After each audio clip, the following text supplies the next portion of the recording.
It was the night of the 4th of July. Fireworks painted the sky in brilliant shades of red, white, and blue as families and friends gathered to celebrate. The air was filled with laughter, music, and the promise of a perfect summer night. For Debbie, the evening felt especially exciting. She had made plans to spend the night with her boyfriend Kevin. Not only was it Independence Day, but it was also the eve of his birthday. There was just one problem. Her parents would never allow her to go out alone with a boy. Determined to see him, Debbie crafted an elaborate story about spending the evening with friends. To her relief, her parents believed every word and gave her permission to go.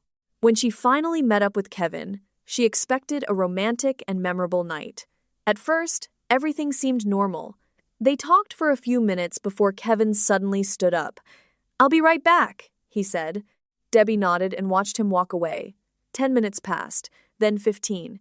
When Kevin finally returned, he acted as if nothing had happened. They chatted for a little while before he stood up once again. "I'll be right back."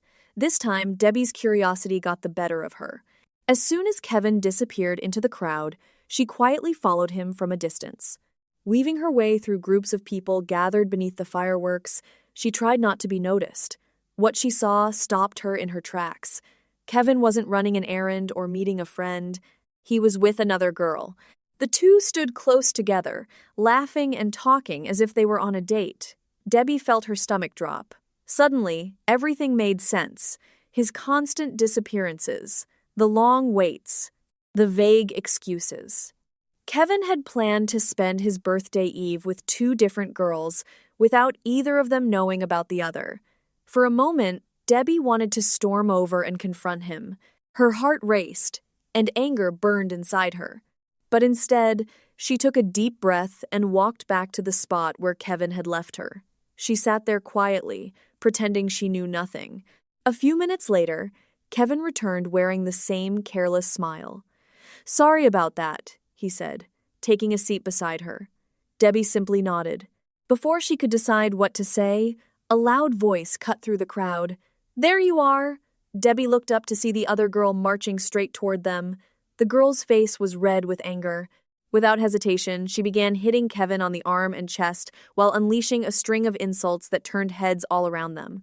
"You really thought you could play both of us?" she shouted. Kevin's confident expression vanished instantly. People nearby stopped what they were doing to watch the scene unfold. Fireworks exploded overhead, but all eyes were now on Kevin as his carefully constructed lie came crashing down in front of everyone. Debbie couldn't help but shake her head. All evening, she had wondered why Kevin kept disappearing. Now she knew, and judging by the look on his face, this birthday was about to be one he'd never forget.